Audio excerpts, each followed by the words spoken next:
Hello दोस्तों, editorial desk में एक बार फिर से आप सभी का स्वागत है। आज मैंने एक टॉपिक आपके सामने प्रस्तुत किया है। यह मुख्य रूप से जयप्रकाश नारायण से संबंधित है और बिहार की परीक्षाओं में अभी तक जयप्रकाश नारायण के भारत छोड़ो आंदोलन में भूमिका, आजाद दस्ता और जयप्रकाश नारायण के उसमें भूमिका क्या थी, इस पे प्रश्न पूछे गए हैं। जबकि दोस्तों, जब आप थिंकर्स के बारे में जब आप पढ़ते हैं बिहार के थिंकर्स के बारे में, तो जयप्रकाश नारायण सिर्फ भारत छोड़ो आंदोलन और आजाद दस्ता के लिए ही नहीं जाने जाते हैं। आपको पता है कि जयप्रकाश नारायण ने एक संपूर्ण क्रांति का नारा दिया था और पटना के गांधी मैदान से जब उन्होंने यह नारा दिया था तो उसके पीछे एक बहुत ही बड़े सोच और बहुत ही बड़े उद्देश्य और लक्ष्य को निर्धारित करते हुए उन्होंने यह नारा दिया था। और उन्होंने जो संपूर्ण क्रांति की अवधारणा रखी थी, तो उसमें कौन कौन सी अवधारणाएं शामिल थे और उनका उद्देश्य क्या था, आज उसी पे हम चर्चा करेंगे। क्योंकि मुझे लगता है कि जब आप प्रमुख व्यक्तित्वों के बारे में जब आप पढ़ेंगे, बिहार के प्रमुख व्यक्तित्व के बारे में, और मेंस की परीक्षा में जो थिंकर्स से रिलेटेड जो प्रश्न आते हैं, उसमें मुझे लगता है कि कभी भी जयप्रकाश नारायण और उनकी संपूर्ण क्रांति से जोड़कर एक प्रश्न पूछा जा सकता है, या जयप्रकाश नारायण और उनके विचार क्या थे इससे जोड़कर एक प्रश्न पूछा जा सकता है। तो आज आपको मैं जयप्रकाश नारायण की उसी संपूर्ण क्रांति से संबंधित कुछ बातों को आपके सामने रखूंगा, जो बहुत ही संक्षिप्त तरीके से, कंसाई तरीके से आपके सामने रखा गया है। और इसका मुख्य उद्देश्य यह है कि आपको संपूर्ण क्रांति के पूरे इतिहास और वर्तमान को नहीं समझना है, आपको बस इतना समझना है कि संपूर्ण क्रांति थी क्या और उसका उद्देश्य क्या था और जयप्रकाश ने किन विचारों को लेकर इस क्रांति को किया था, क्योंकि परीक्षा के पॉइंट ऑफ व्यू से आपके लिए यही आवश्यक है। तो आपको पता होगा कि भारत में, गुजरात में पहले एक छात्र आंदोलन आरंभ हुआ था और उसका प्रभाव बिहार पे भी पड़ा, और उसी आंदोलन में जेपी का आगमन होता है बहुत ही बड़े परिदृश्य पे, भारत के परिदृश्य पे। और जयप्रकाश नारायण जो है, उसी के क्रम में उन्होंने 5 जून 1974 के पटना के गांधी मैदान में एक रैली की थी। 5 जून 1974 को पटना के गांधी मैदान में एक उन्होंने रैली की थी, और उसी रैली में उन्होंने सबसे पहले अपने भाषण में संपूर्ण क्रांति शब्द का प्रयोग किया था। जयप्रकाश कहते हैं कि मैंने संपूर्ण क्रांति जो शब्द जो मैंने चुना, या संपूर्ण क्रांति का जो नारा दिया, ये कोई अनायास सोचा समझा नहीं था, ये अनायास एक नारा निकला था मेरे मुंह से, अनायास। और वो संपूर्ण क्रांति की जब बात करते हैं तो संपूर्ण क्रांति का उनका उद्देश्य था कि यह क्रांति समाज और व्यक्ति के जीवन में बदलाव लाए।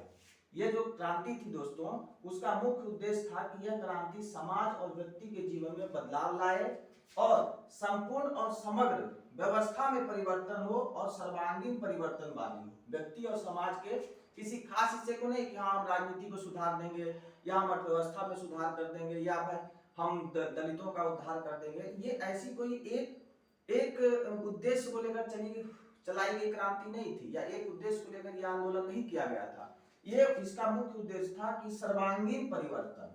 सर्वांगीण का मतलब होता है गुणात्मक और मात्रात्मक दोनों परिवर्तन जहां हो, वही सर्वांगीण परिवर्तन कहलाता है।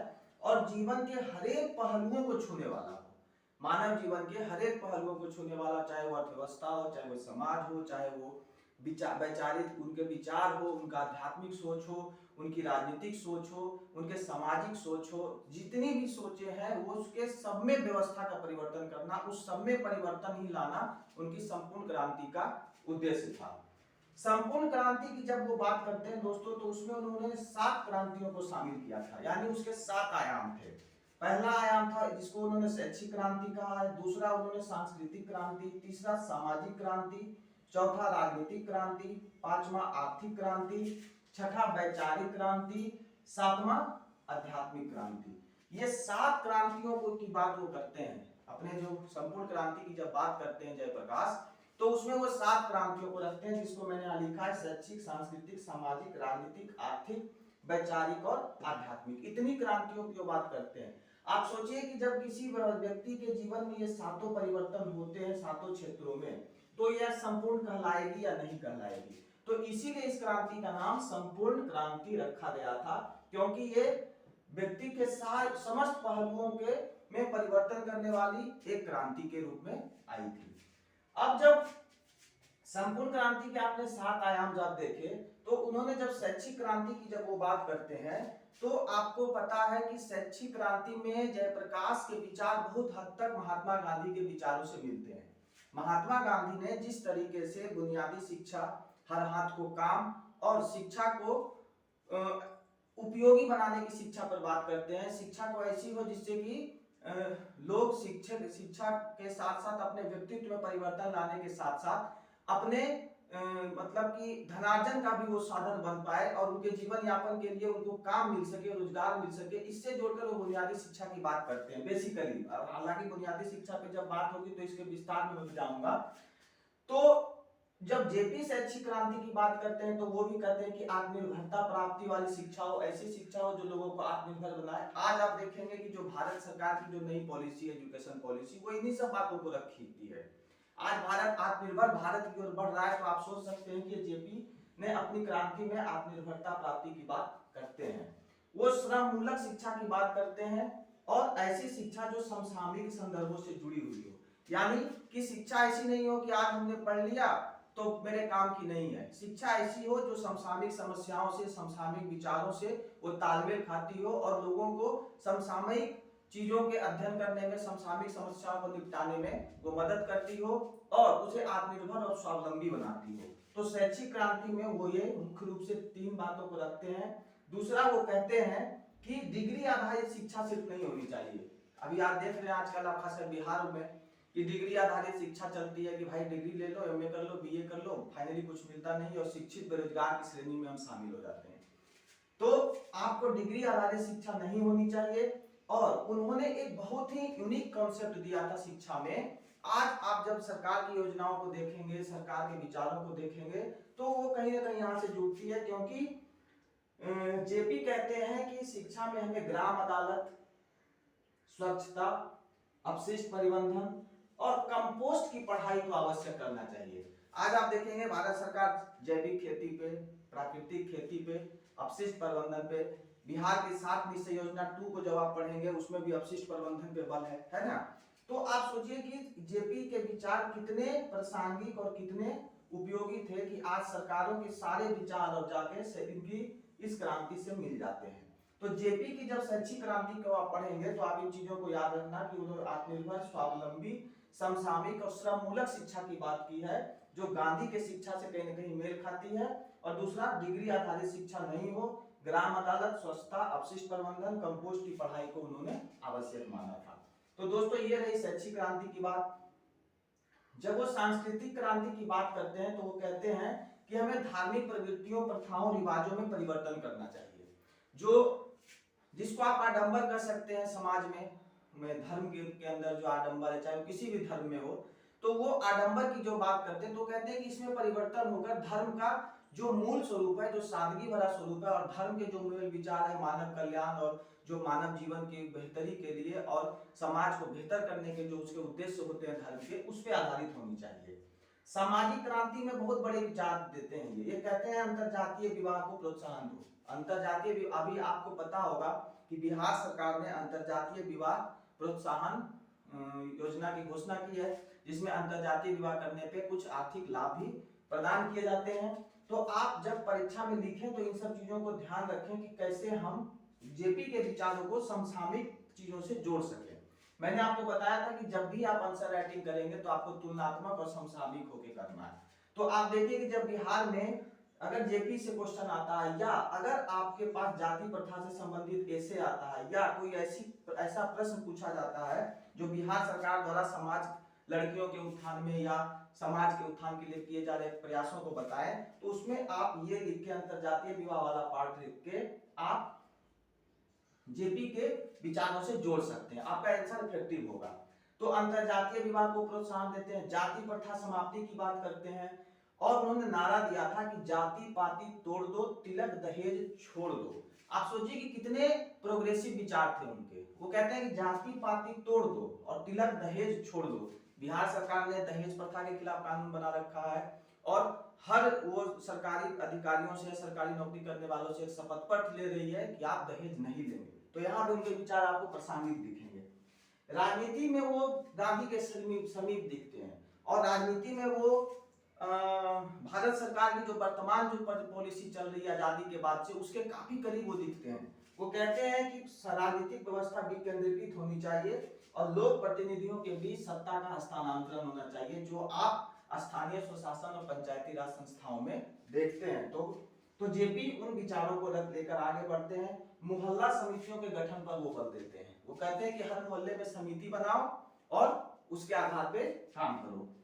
आर्थिक क्रांति भी उनका एक मतलब कि बहुत ही प्रोग्रेसिव एक विचार था, जिसमें वो हर परिवार के मुखिया को रोजगार देने की बात करते। सोचिए वो कितने माइन्यूटली चीजों को समझ रहे हैं। उनको पता था उस समय के समाज में कि अगर परिवार का मुखिया रोजगार में रहेगा तो पूरे परिवार का आधार बन सकता है। तो उन्होंने हर परिवार के मुखिया को रोजगार देने की बात कही।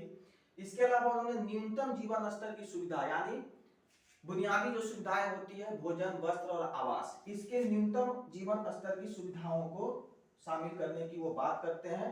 और वो कहते हैं कि आर्थिक व्यवस्था ऐसी होनी चाहिए जो सामाजिक न्याय की प्राप्ति में सहायक हो।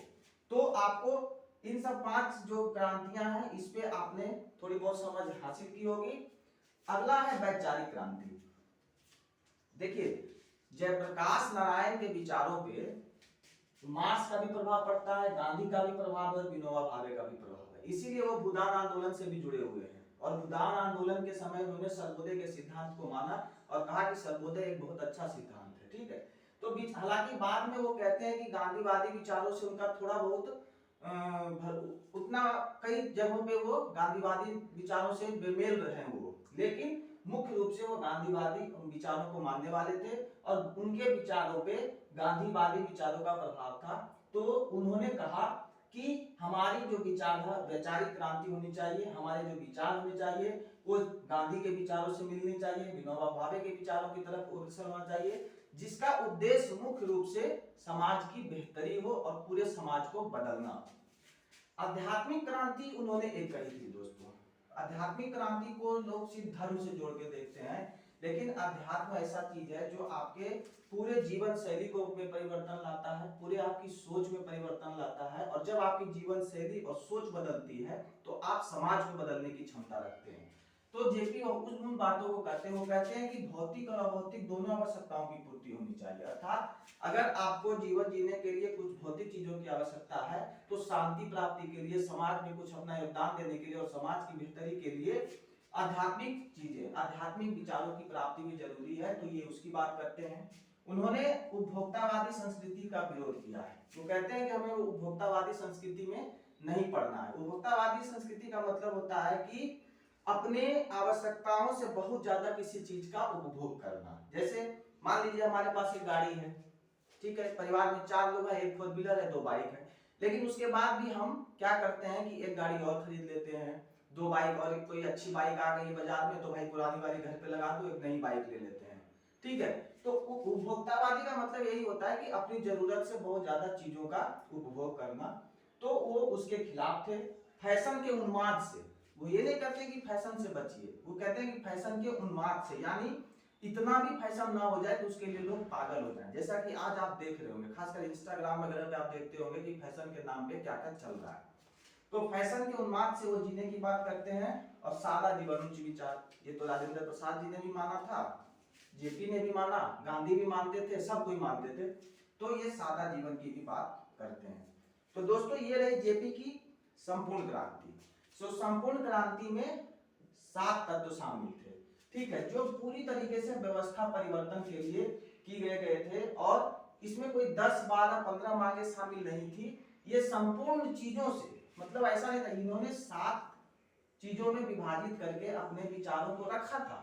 लेकिन इसका उद्देश्य था कि जीवन के हर पहलू में, चाहे छोटा हो बड़ा हो, जो भी हो, विचार से के रूप में हो, अर्थव्यवस्था के रूप में हो, ज्ञान के रूप में हो, शिक्षा के रूप में हो, स्वास्थ्य, हर चीज में परिवर्तन की वो बात करते हैं। तो दोस्तों जब जेपी की क्रांति होती है तो जेपी क्रांति का मूल रूप से क्या था, वो ये तो उनके विचारात्मक थे। और जेपी क्रांति जब वो करते हैं तो वो नर नारी समता की बात भी करते हैं। जब जेपी क्रांति की बात आप करते हैं तो वो जो उन्होंने जेपी क्रांति जो उन्होंने किया था उसका उद्देश्य देखिए क्या क्या था। पहला बात तो वो अहिंसक क्रांति थी।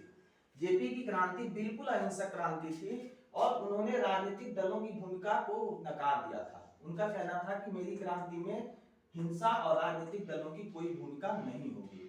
वो शांतिपूर्ण राजनीतिक परिवर्तन के पक्षधर थे। जिस समय उस समय की जो समस्याएं थी देश की 1970-80 के दशक की, वो समस्याओं से वो इतने प्रेरित हुए थे, प्रेरित ही कहना कहेंगे कि जो समस्याएं समाज में मौजूद थी, हर जगह समस्या, गरीबी थी, भुखमरी थी, बेरोजगारी चरम पे पहुंच चुकी थी, तो उन व्यवस्थाओं के और राजनीति में कई तरह के उठापटक दिख रहे थे। वो दौर गठबंधन सरकारों का और सरकार तोड़ने गिराने का चल रहा था।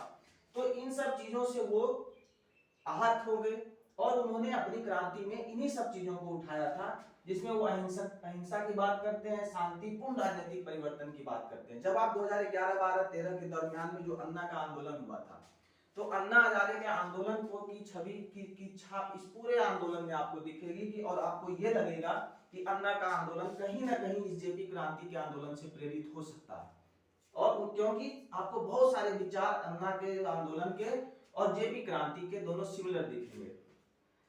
उन्होंने उद्देश्य था प्रजातंत्र की स्थापना करना, सुरक्षा और सेवा आधारित राजनीति की शुरुआत। जेपी की क्रांति जो थी वो अहिंसक थी, राजनीतिक दलों से दूर रही थी और एक शांतिपूर्ण राजनीतिक परिवर्तन का उद्देश्य लेकर चलाई गई क्रांति थी, जिसमें प्रजातंत्र की स्थापना करना और सेवा आधारित राजनीति की, मेवा आधारित राजनीति की नहीं कि आज इसको छोड़ के उसके साथ मुख्यमंत्री बन गए, कल उसके साथ गठबंधन बना के उसके साथ सरकार बना लिए, जब मन किया तब पार्टी बदल लिए, अपनी सुविधा के अनुसार राजनीति करें और राजनीति का उद्देश्य सिर्फ मलाई खाना हो। ऐसा नहीं था। उनका कहना था कि राजनीति सेवा का माध्यम होना चाहिए। गांधी के विचारों के और विनोबा भावे जैसे विचारों के वो करीब दिखते हैं। उन्होंने मतदाताओं को प्रलोभन से बचाने की बात की थी अपनी क्रांति में। आज आप देखते होंगे कि हर चुनाव में धन बल का कैसे प्रयोग होता है, या तो पैसे देकर या शराब के द्वारा या अन्य किसी दूसरे लालच को देकर भरमा कर लोगों से वोट एकत्रित किए जाते हैं।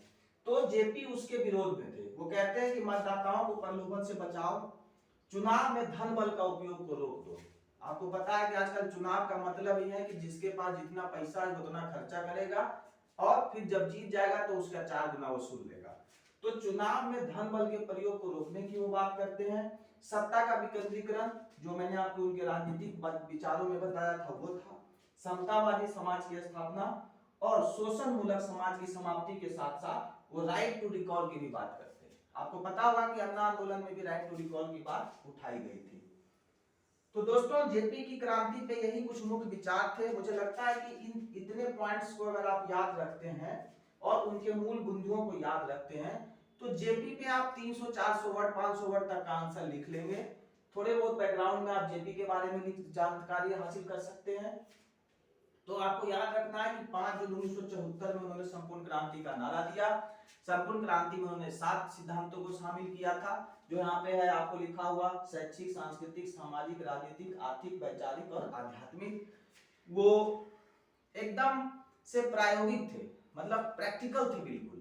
वो कोई सिद्धांत नहीं दे रहे थे, वो सिर्फ उन्होंने एक व्यवस्था परिवर्तन के लिए कार्य किया। उन्होंने आंदोलन किया, उन्होंने विचार रखे, जेल गए, लाठियां खाई, सब कुछ किया उन्होंने, और वो अपने विचारों को लागू करवाने के लिए और इससे व्यवस्था को परिवर्तित करने के लिए उन्होंने भरपूर कोशिश की थी। तो दोस्तों, जेपी की क्रांति से संबंधित यही मुख्य पॉइंट्स हैं। मुझे लगता है कि इससे ज्यादा जानने की आवश्यकता हमें परीक्षा के पॉइंट ऑफ व्यू से जरूरत नहीं है। परीक्षा में हमें मार्क्स उठाने के लिए, मार्क्स लाने के लिए पढ़ना होता है।